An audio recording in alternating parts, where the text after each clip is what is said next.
My son he got abused by him before that, okay? But then he hasn't seen him in 10 years. And then Corey Feldman does a movie called Busted. Here we go on the set one day, and guess who's there? Dominic. 10 years he hasn't seen him. Corey goes to Feldman, he goes, "What is he doing here?" He says, "Oh, I thought you might like it." I thought you might like it? My son took him by the shirt, pinned him against the wall. Dominic remembers that. Pinned him against the wall, and he said, "You know what? I'm not going to swear, but he said, I never want to see you again. You're a piece of whatever." Fast forward to the reality show. If you ever see the second season of The Two Coreys, where my son actually goes, "It was your friend. You know what happened before and after, whatever. You introduced me to him, and you did nothing about it." Okay? I saw the clip. I was going to play it for you today, but you recounted it perfectly. That's right. Let me go back to when Oh, your I have to say son, something else. Yeah. when your son says that he was abused. Yeah. Did he tell you when it happened? He told me, and I'm not going to say what my son said that they did, but it happened one time in Dominic's house, in that apartment. Was he raped? No, no. And that's why I go crazy. Excuse me, my son is not here to defend himself about that. All I know is that I know my kid really well. We were like this. What did your son tell you happened to him that Well, hurt him? I can't tell you that on camera. I can whisper it to you. Well, then whisper it to me, so at least I know how to describe.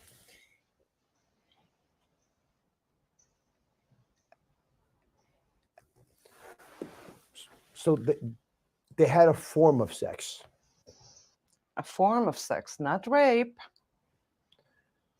Some might disagree with that belief on your part, but it's illegal to do that to a minor, Absolutely, it is. and it could scar a young man. Absolutely. When did he tell you that happened to him? That he was attacked by this perpetrator? Again, when did he tell me? Yes. Maybe 10 years, So I think. why are you confident that there weren't other things that may have hurt him deeply, that made him embarrassed, which we see so often with young, innocent people? They blame themselves. I know. This is a horrible thing that's going on. And I'm very happy that this is out in the open for all the victims, because my son is a victim too, obviously. But he was different. He's hard to explain. I know that the general, everybody goes, he was hurt, he did drugs because of this, blah, blah, blah. He had his troubles, yes. But he managed to work on and complete 40 movies and have, how did he do that? Your son was so well coping, so well adjusted to the life that you were living together. That's right. Why do you think he slipped and started using drugs and abusing himself? Well, first of all, Corey Feldman had all these friends that had coke and everything else, and he tried coke. He didn't like coke. But then I found out that he was doing coke. And don't forget that my ex-husband and I split in between all of that also in 87. That must have been a very hard year for both my kids. I'm just going to find parts here with a clip.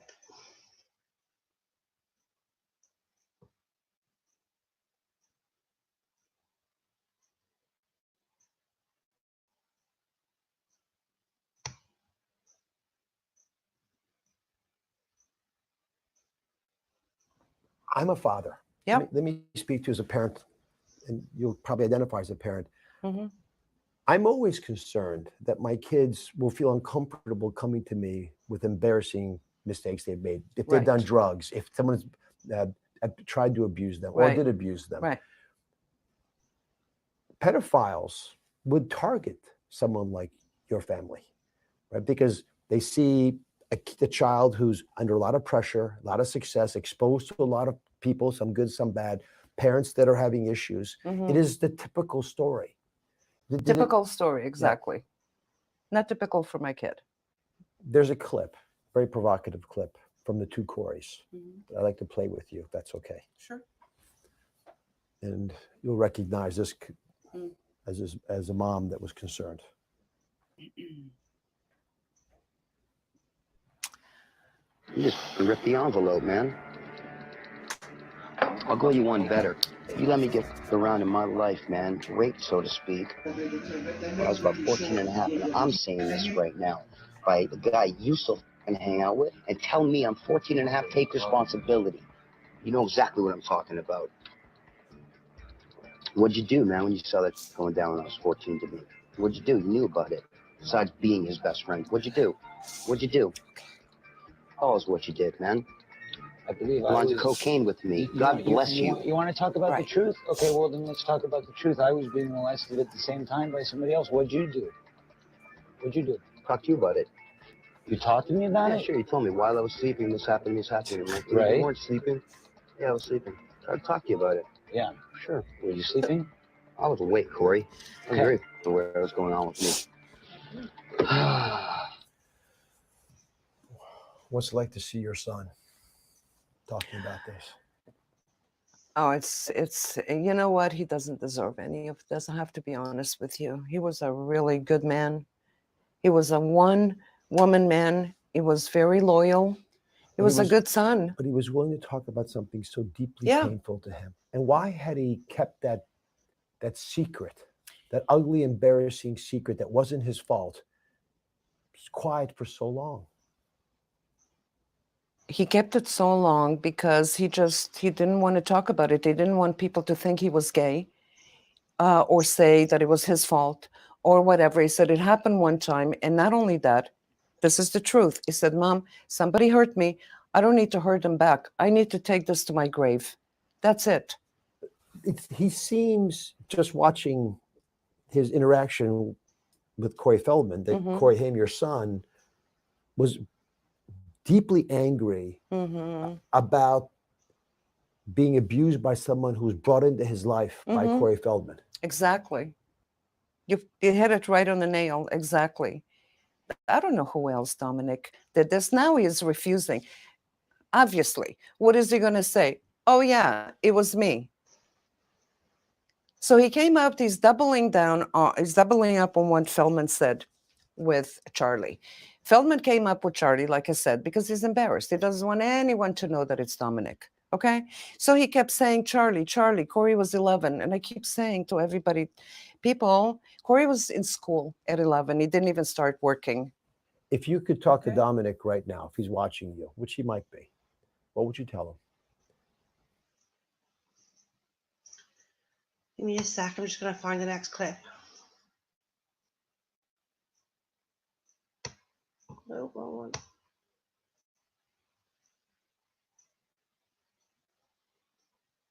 If you could talk to Dominic right now, if he's watching you, which he might be, what would you tell him? Dominic, I know you've made up a lot of stories, but you know the truth. You know what you did. And honestly, I hope you didn't hurt anyone else. Admit it. It's going to set you free and move on. But just do the right thing for a change. Nobody's coming after you. Do the right thing for others. Please. So I'm trying to understand if there are other parts of this puzzle that I can make sense of, because my only goal is to ensure that other young people aren't exposed to an environment where 20 years ago it was okay to hurt people. We want to change that now. Right. Which is why I'm pushing on mostly your son and not all the other circumstances. I want to know what he felt. For example, why do you think he did not go after his perpetrator? After he talked about it publicly 8 years ago. Right. Why didn't he take that anger he felt? He didn't want to be looked at as maybe gay, or his father saying something, or his friends saying something. That's the only reason. He just wanted to put that behind him and move on, honestly, with this one guy. Now, I got to tell you, if there was somebody else, he would have said so. In all honesty, this is a tough business, but but mothers, not mothers, the industry or the media, they always go and tend to blame a parent. Oh, why did they put them in this movie? And it's their fault, and they didn't watch them, and this and that. You know what? You can watch them as much as you can watch them, but it's like almost like even in everyday life. What are you going to do? Go out with a 16 or 17-year-old to every single party, to every single movie, to everywhere?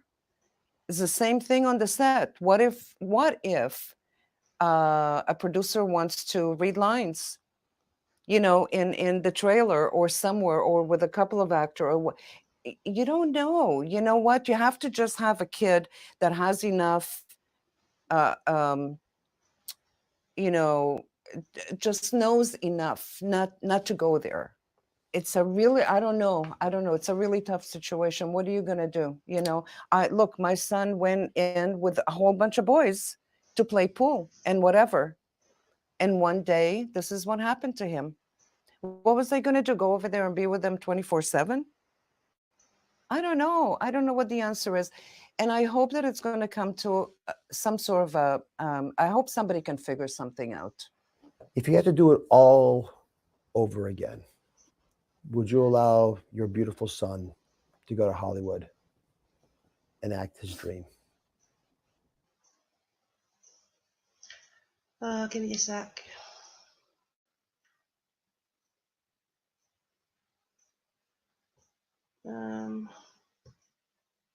Don't know which clip it is now. Today, an exclusive update on Hollywood's dirty secret. Okay. More alleged pedophiles of child actors revealed. New details have emerged since we first brought allegations into. Okay. I showed the parts of that I wanted to show, because like I said, he's back on there on Monday. So I wanted the actual truth to be out there before then. Was there anything else you wanted shown, Kim? Did you want the Nancy Grace interview shown, or do you want to do that yourself?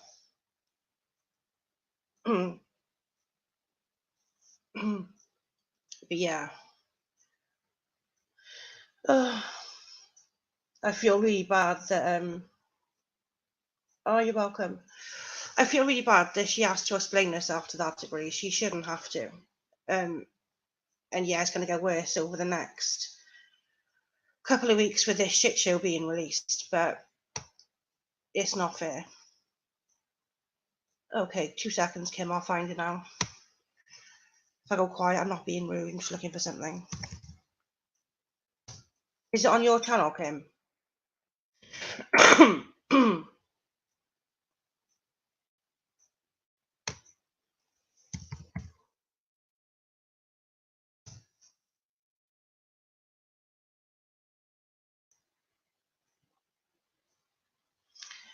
I don't usually watch Dr. Oz. I've only ever watched it when he's been on there.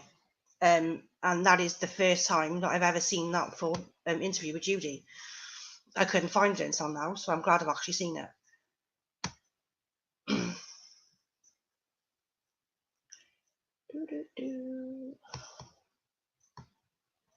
Scrolling.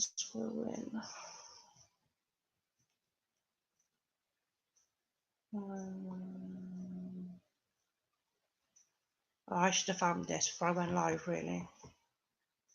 There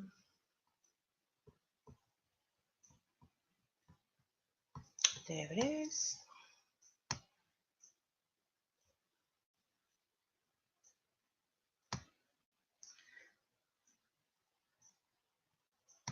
Oh, she was amazing. Like, she didn't falter once. I can't fault her. I genuinely don't know how she hasn't fallen apart already.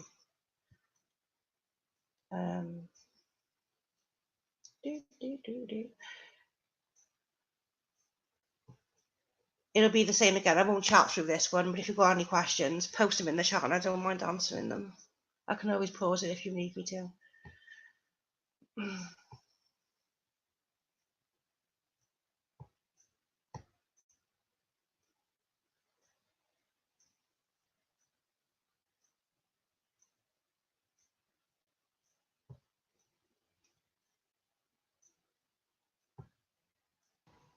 all heard of Corey Feldman, the star of Stand By Me, Bad News Bears, it goes on, and Corey Haim, starring in Lost Boys, a whole list of famous movies. But now Corey Feldman is publicly saying he will not rest until his, quote, promise to Corey Haim is fulfilled. He is seemingly on a crusade, and I'm talking about the star of Goonies, now 46, Corey Feldman, in a very revealing statement, claims he is crusading to expose alleged sex abuse in Hollywood. And he claims he's speaking out on behalf also of his friend, Corey Haim. Listen. Enough is enough. He will kill me. People need to know the truth. Corey Feldman has been very outspoken in recent months about the sexual abuse that he says he and many others growing up in Hollywood endured, including best friend Corey Haim. Corey asked me to make sure that if he died before me, that his story was told. And I am doing exactly that. That is from E! News Online. With me right now is someone who disagrees vehemently with Corey Feldman. Right now, joining me is the mother of Corey Haim. Judy Haim is joining us. Judy, thank you for being with us. First of all, I cannot imagine the grief and the pain that you went through when you lost your son, Corey Haim. And I know you still feel that loss every single day. And now to have Corey Feldman, as he says, honoring a promise he made to your son to expose sex abuse. What do you make of it, Judy? Well, I have everything in kind of writing. What I make of it, it's all full of crap, and it goes back to the reality show. On the reality show, on the two Coreys, if you go and have a good look and you really pay attention to the second season of the two Coreys, you will find that my son threw both of them, Corey Feldman and his wife, from his house. They did not like each other at all. They were in odds with each other for a very long time. People need to really watch the reality show very carefully, because Corey Feldman sent me an email this year saying like this. And we did go to his house after the show was done because my son wanted to go and buy his son Zen a toy. So we went over there, and he said like this, and this was right after the second season. And he said, Corey asked me to tell his story. The night you guys came over to the house and Susie made you dinner, and after the show, and we all made up. He asked me to do it because he lived his life in fear. And he said, tell my whole story and why I am the way I am. And I just kept reading it, and I'm going, he claims, yeah, I remember going to his house. I was there. His assistant, Dre, happened to be there. So I called Dre, and I said, Dre, do you remember them taking off from the living room? Do you remember them going somewhere else? Do you remember my son ever telling Corey Feldman, of all people, to write his life story right after the second season of the reality show, after he didn't want to have anything to do with them whatsoever? That doesn't sound like my son, and he never said anything like that. Now, he's saying it to everybody. This is the biggest lie that Corey Feldman is saying to everybody, that my son told him to tell his life story. The timing is absolutely impossible, and at this point, I want proof. I want proof that my son signed something or said something, because he got away with this life for way too long. And this is how he's raising money, from his campaign, saying, don't worry, soon we're going to find out who Corey Haim's abuser is.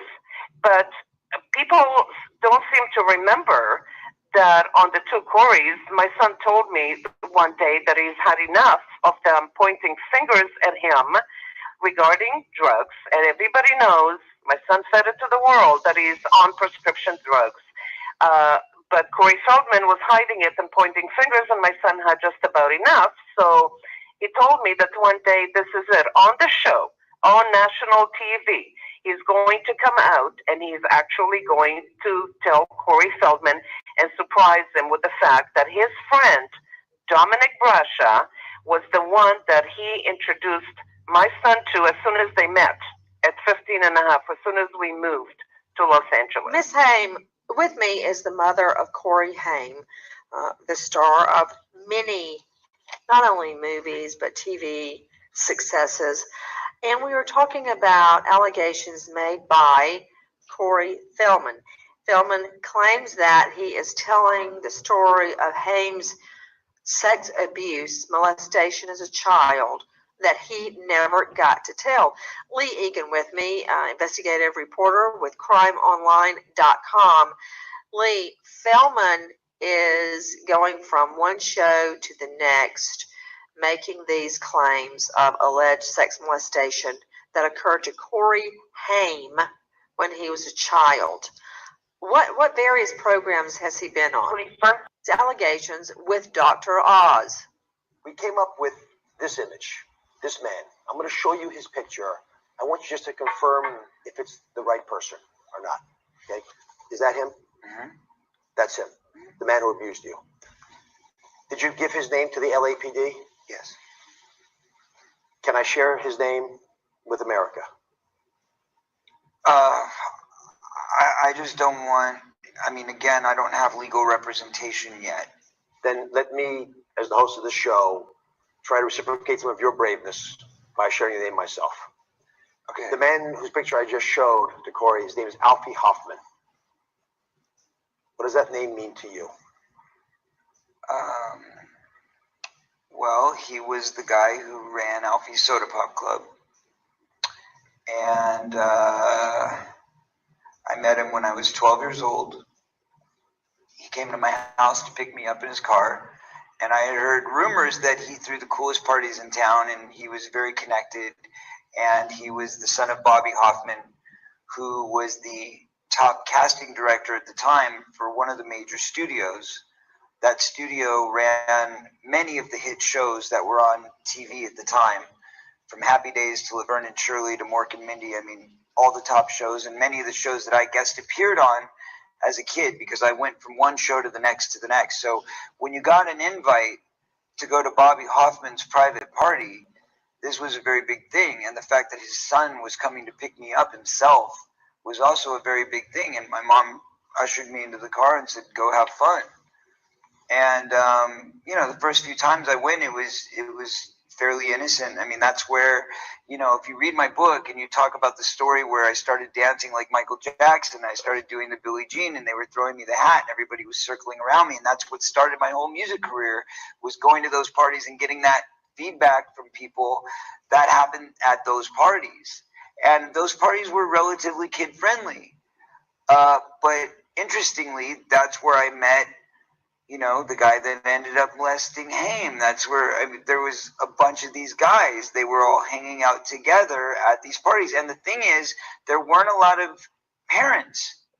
Lee Egan, Crime Online investigative reporter. Lee, Corey Haim's mother, Judy, says that Corey Feldman is simply lining his own pockets by making these claims and leading this crusade. Is that possible? Is there a way for him to line his pockets? It is possible. I think a problem that many people had was that he's claiming there's these sex abusers out there, but he has no intentions of making all of them unless he earns enough money to make what he's saying is going to be a feature film where he's going to drop the name. Okay, wait. What did you just say? He's raising money. He has a Indiegogo campaign, and he wanted $10 million first before he would expose. Wait a minute. Wait. Let me understand what you're saying.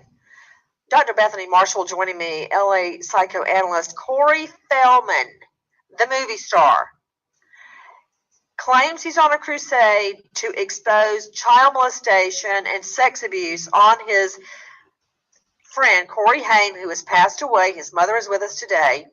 but he's only going to make all of the abusers' names public once he raises several $1 million. Dr. Bethany Marshall, I want to know the truth. I want to know the truth. And if there's a child molester out there, I want him behind bars for the rest of his life. But something's not right about this. If you help me raise $10 million, then I'll tell you who abused Corey Haim, who coincidentally has passed away. I want to say something. Jump in, Judy. I want everybody to remember that my son, he was one of those people that if you look back at every single interview he's ever had since he started this business at 13 and a half, he told the whole world everything. He never hid anything.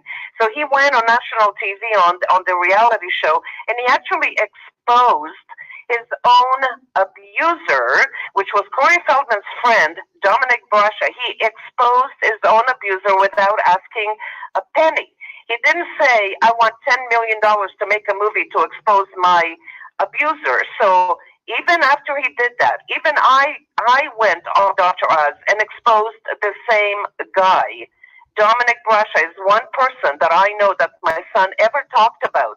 There are no more abusers out there. I want people to understand that.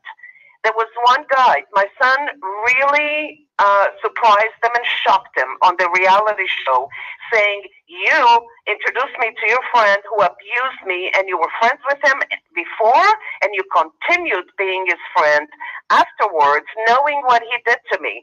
Well, when my son passed away and Corey Feldman was ready to write his book, he told me on the phone that it's payback time. Nancy, we should note that Dominic Brassia has denied emphatically that he ever had sex with Haim. I want to say something about Corey Feldman. Nancy, do you remember Randy Quaid and the Star Whackers? This was Dennis Quaid. Yes, I do. Well, I remember Randy Quaid, but I don't know the other thing. Okay, so he became convinced that there were people in Hollywood called Star Whackers that were going to come and kill him and his wife. Oh, and yes, so, it's all coming back to me. So they fled to Canada. Did it have anything to do with not paying their bills in the U.S.? Absolutely. So then they were squatting in somebody's house, but there was this elaborate thing that, oh, somebody's going to come kill us because we're celebrities, and they're called the Star Whackers. And they successively used this story to get out of responsibility. And then I also suspected that Randy Quaid may have had like a delusional disorder, like been somewhat paranoid. Okay, how am I getting into Randy Quaid, who I would like to point out Dr. Bethany Marshall has not treated, but what does that have to do with Corey Feldman? Because this idea that Corey Feldman has, that people are going to come kill him if he doesn't tell the story, it has that similar, like, factitious, malingering, making stuff up quality, just to get out of responsibility and to gain notoriety. And he's injecting himself into the notoriety of his deceased friend who can't speak up for himself. So I just think it reminds me of that story because it has a similar sort of a pathetic quality. To Lee Egan, crimeonline.com investigative reporter, what does Corey Feldman say to all of this? I mean, Corey Haim's mother, Judy, is saying this is absolutely not true. What does Feldman have to say? Feldman is being quite rude to Judy. If you listen to his interviews, he made his own YouTube video where he called her a liar, challenged her to a lie detector test. Then he went on Dr. Oz and pretty much said the same things. He said she's in denial, that he's telling the truth, and Judy needs to work with him, not against him, et cetera, et cetera.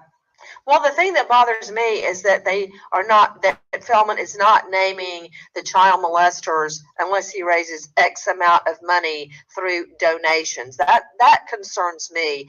And I lived through it in court. If a sex attack victim does not come forward to police, it casts a pall on the entire case. Doesn't mean it's not true, but it means you've got a credibility issue. Judy Haim, if you could speak to Corey Feldman right now, what would you say?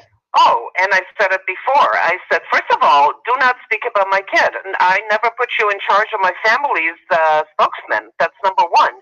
I sent him a cease and desist letter last year, and then he became smart, and he didn't abide by it. So he went on Dr. Oz, and he said, I can't talk about my friend out of respect for his mother. All of a sudden, he's got respect for me, and he said, and Dr. Oz is picking up the slack for me. He goes, oh, you mean to tell me you're talking about Corey Haim? So how does she feel about this movie coming out? And so he keeps talking about my kid. Number one, he has no business talking about my kid. And number two, I don't understand these people that kept giving him money at Indiegogo, $270,000 worth of it, because he says that one day he's going to expose my son's pedophile. Well, how about Dr. Oz asking him, and how come nobody's ever mentioning Dominic? Why isn't anyone ever mentioning Dominic? It's like as if my son and I said nothing. And besides, I want you to know one more thing. Another email, I would tell him like this. I would tell him, stop talking about my kid again and again and again. Stop talking about my kid. Talk about your life. Make a movie about your life. And leave my family alone. He's done enough damage to my son with this movie, A Tale of Two Coreys. He was trying very desperately to rewrite my son's life history. That's what he was doing. All these people, executive producers that were involved in this movie, did everything wrong. Nothing in this movie has anything to do with my son, okay? So I want you to know that I had cancer in 2009, okay? And my son was there every step of the way, every doctor, everything, throughout the whole thing. Corey Feldman sends me an email, and he goes like this: I can help you if you would only stop this insanity and remember the conversation we had right before I did the book. So unless the chemo your brain, you know that I'm speaking the truth. In other words, he's blaming the chemo. He's trying to put words in my mouth. Okay, he just gets upset when I don't agree with him. There's nothing to agree with. And now he's telling me, I wonder if all the cancer patients are going to really like this one. The chemo screwed up with my head, so I don't remember anything. With me is Judy Haim, the mother of Corey Haim, the movie and TV star. Also with me, Lee Egan, Crime Online investigative reporter, and Dr. Bethany Marshall. In addition to Judy Haim, joining us now is a very close friend of Corey Haim, Greg Harrison. Greg, what do you make of Corey Feldman's claims that your friend, Corey Haim, was abused by Hollywood power players? Oh my gosh, that's a loaded question. First of all, I mean, you know, everyone comes and is attacking, and it's like a witch hunt. And where's the original sin? The original sin is a book that was written without the approval, the legal approval, the moral approval, or even a simple blessing. And to me, it's very clear that there's an agenda to rewrite history. Their relationship was tumultuous, so we have heard on the phone and in other forms, you know, payback is, you know, it's revenge time. And what we're seeing played out is that payback. And the incitation of like Judy being put on trial and the scrutiny and the attack, to me, it's like, where is society standing up and saying this is wrong to be putting Judy on trial? She doesn't need to justify herself to anyone. She's not the one that wrote this book. And when is society going to stand up and say, this is not okay? And the outlandish claims that are being made, including, you know, as I have a household full of concubines, I'm a man of God. When is society going to stand up and say, this is not okay? We need to scrutinize this. We need to have some real private, like some investigative reporting. Like, no longer are we going to sit back and watch you know, the media just give someone a platform that is causing so much harm. And I mean, even to the death of my friend, when is it okay for like the art of sensationalizing for the purpose of like capitalization, the life and legacy of my dead friend? Let's keep it simple, folks. My dead friend. This is what's going on. And so it's outrageous when I can tell you that a lot of this is lies, from big ones to small ones. Nancy, we should note that Crime Stories has invited Corey Feldman to join us and to tell us his story and to respond to what's been said about them. While we hold out hope he'll agree, he's yet to accept our invitation or even to provide a statement. We are watching as this unfolds. Nancy Grace, Crime Stories, signing off. Goodbye, friend.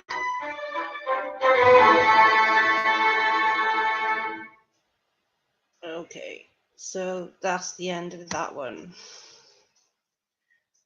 I didn't intend to be on so long. I was only going to show the one video, but I want to get as much proof out there as possible before Monday. So, oh, quiet. So yeah, I'm probably going to end this one here because I think myself, Kim, and Susie are going to be doing a live a bit later. So thanks for watching, and I will chat to you all in a little bit when I come back. Bye.